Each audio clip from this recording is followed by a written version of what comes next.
2 a.m. Tearing through the freezing skies above the Russian capital, a Ukrainian Liutyi long-range drone is skimming the rooftops at 186 miles per hour. It has exactly one chance to thread the needle between two government skyscrapers. Deviate by 10 feet and Ukraine loses a $200,000 asset into a brick wall. But if it shoots that gap, Vladimir Putin is going to wake up to a ministry building that is actively burning down. Margin of error, 0. Time remaining, 8 minutes. Liutyi is a propeller-driven fixed-wing aircraft weighing roughly 660 pounds. It has been flying on autopilot for 6 hours, carrying a 165-pound high-explosive warhead. So here's the question. Can a low-cost, propeller-driven drone really sneak past the densest air defense network on the planet? Or is it about to get swatted out of the sky by a multi-million-dollar missile? Buckle up, chaos is incoming.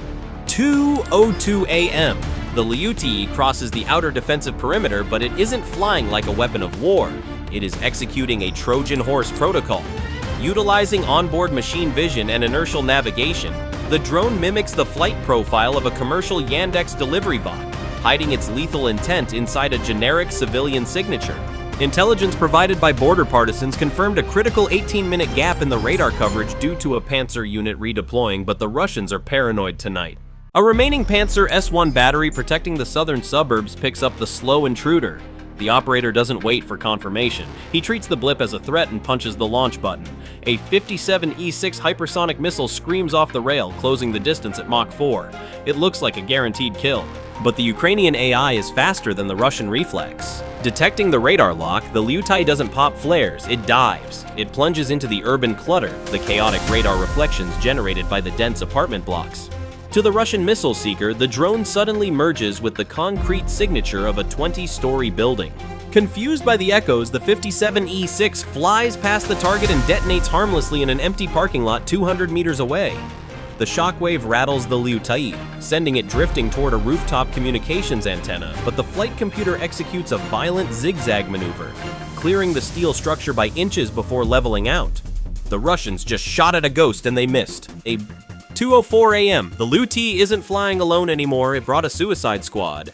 Deploying from a separate vector, a swarm of cheap, expendable Rubaka drones enters the airspace. These aren't carrying warheads, they are carrying radar reflectors designed to make a $15,000 piece of plastic look like a heavy bomber on a radar screen. They scream for attention and the Russian defense network takes the bait hook, line, and sinker. The Pantsir S1 batteries parked in the courtyards of ministry buildings and strategic street intersections activate immediately. Their cannons and missiles turn the night sky into a chaotic shooting gallery from the ground up. In 4 minutes, 18 missiles are expended. 12 decoys are obliterated. The Russian commanders see the radar clear and likely believe they have achieved a 100% interception rate. They are celebrating a victory against flying scrap metal. While the sky above erupts in fire, the real Liutyi executes a maneuver that defies standard aviation safety. It drops into the urban valley, the narrow corridor of air between two massive residential skyscrapers. By flying below the roofline, the drone uses the curvature of the glass and steel towers to physically block the line of sight of the ground-based radars. It is navigating purely on machine vision, reading the windows and streets like a map, immune to the GPS jamming flooding the city. But physics is unforgiving. A hidden Tor M2 battery positioned in a park just 5 miles away gets a lucky radar return as the drone banks around a corner. A missile launches instantly. The Liutyi's AI detects the thermal bloom of the launch and commits to a violently steep 70-degree dive. It isn't trying to outrun the missile, it is trying to crash safely. The Tor missile loses its lock in the ground clutter and detonates 150 feet above the drone. The shockwave slams into the Liutyi like a sledgehammer, flipping it 60 degrees to the right. The onboard gyroscope screams a warning, fighting the turbulence. For a heart-stopping second, the drone falls like a stone, but the flight computer overcompensates, snapping the wings level just yards above the streetlights. The mission is still a go. 2:06 a.m. Realizing the kinetic interceptions are failing, the Russian defense grid activates its ultimate non-kinetic weapon. A massive broadband jamming spike floods the spectrum, effectively deleting GPS from the atmosphere over Moscow. The Liutyi's satellite link is severed instantly. By all conventional logic, the drone should now be a blind, drifting piece of plastic. But the Russians are fighting the last war. The Liutyi doesn't need satellites to know where it is. It switches to optical flow navigation. The onboard AI compares the real-time video feed of the streets below with a pre-loaded 3D map of the city stored on its hard drive. It isn't navigating by coordinates anymore. It is navigating by landmarks, reading the city of Moscow like a QR code. On the ground, a modernized Pantsir SM unit spots the thermal signature. This variant is upgraded for exactly this scenario, carrying the new Gvozd mini-missiles, quad-packed interceptors designed specifically to hunt drone swarms. The operator switches to optical tracking and unleashes a 2-missile barrage. The Liutyi responds by treating the city center like a high-stakes video game. It banks hard, weaving between office blocks with a fluidity that no human pilot could replicate in the dark. The Russian mini-missiles, tuned for faster, higher-flying targets, struggle to maintain lock against the cold background of the buildings. One missile slams into the side of a shopping center, the other loses energy and detonates in the air.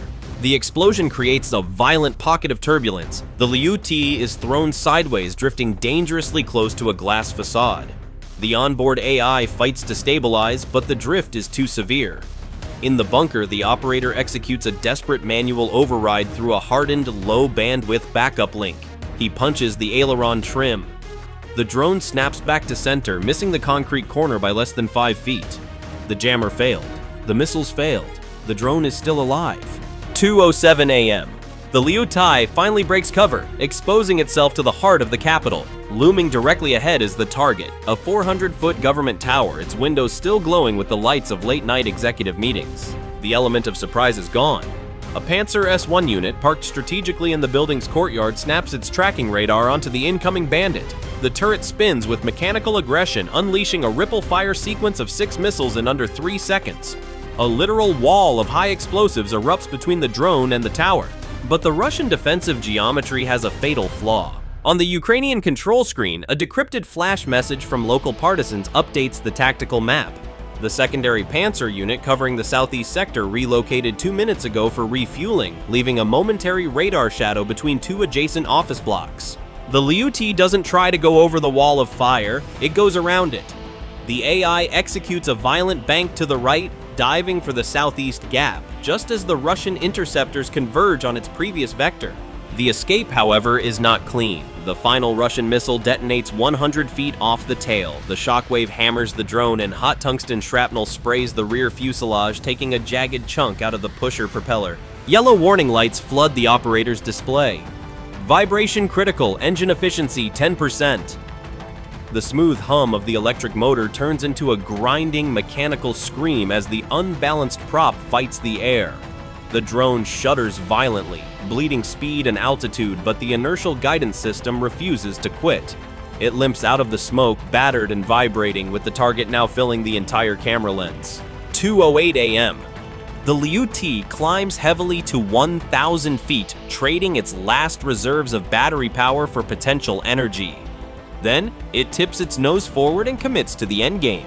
The dive is steep, an 80-degree plunge that turns the damaged aircraft into a kinetic dart. Gravity takes over where the engine is failing. The airspeed indicator climbs back past 180 mph, the airframe vibrating violently as it accelerates toward the illuminated facade of the government tower. On the ground, the Pantsir operator abandons his radar entirely. He looks through the optical sight and squeezes the trigger. The twin 30mm cannons roar to life, spitting high-explosive shells at a rate of 80 rounds per second. A river of tracers erupts from the courtyard, slashing upward into the night sky. It sounds like a giant canvas sheet being ripped in half. But the geometry of urban warfare is brutal. The drone is coming in too steep, and the background is too cluttered. The Russian shells miss the diving Liutyi by inches, smashing into the glass and masonry of the surrounding civilian buildings, raining concrete dust onto the empty streets below. 3 seconds to impact. The Liutyi's onboard AI detects the incoming fire and the sudden spike in electronic jamming meant to sever the final link. It executes one final pre-programmed twitch, a slight barrel roll to throw off the ballistic solution of the cannons. It doesn't need GPS, it doesn't need a pilot. The machine vision locks onto the center window of the 14th floor with pixel-perfect obsession. The drone slams into the 14th floor executive suite at terminal velocity, fusing metal and glass in a fraction of a second. The impact triggers the 165-pound high-explosive warhead instantly. A fireball the size of a basketball court erupts from the side of the government tower. The blast wave is viscous and brutal. It blows the heavy glass facade outward, turning thousands of windows into lethal, shimmering confetti that rains down on the Moscow streets 500 feet below. The shockwave doesn't stop at the walls, it punches through the floor and ceiling, shattering windows in buildings 3 blocks away. This isn't just a fire, it is a physics lesson delivered at 180 miles per hour. The kinetic energy of a 660-pound object hitting a stationary target at that speed is devastating enough, but the shaped charge warhead acts as a force multiplier. It focuses the explosive energy into a plasma jet that cuts through the reinforced concrete pillars like a blowtorch through styrofoam. Inside the building, the effect is catastrophic. The initial blast vaporizes the office interior, but the secondary effects do the real damage. The thermal shock ignites the server rooms, the furniture, and the ruptured gas lines, creating a localized inferno that turns the upper floors into a convection oven. It is effectively the same energy release as a compact car packed with C4 hitting a brick wall at NASCAR speeds. By 02:15 a.m., the illusion of Moscow's invincibility is burning for the whole world to see. The Russian capital descends into immediate chaos. The city's power grid flickers and surges as emergency systems overload. Vnukovo and Sheremetyevo airports execute a hard shutdown, grounding hundreds of flights and trapping thousands of passengers. The Garden Ring Road becomes a parking lot of flashing blue lights and panic. On state television, the presenters are already reading the script claiming the drone was successfully intercepted and that the fire is merely from falling debris. But the internet remains undefeated. High-definition footage from smartphones captures the clean, deliberate dive of the drone, proving that the only thing intercepting the Liutyi was the building itself. So, to the comrades looking for a new office tomorrow morning, good luck. Maybe try a bunker next time.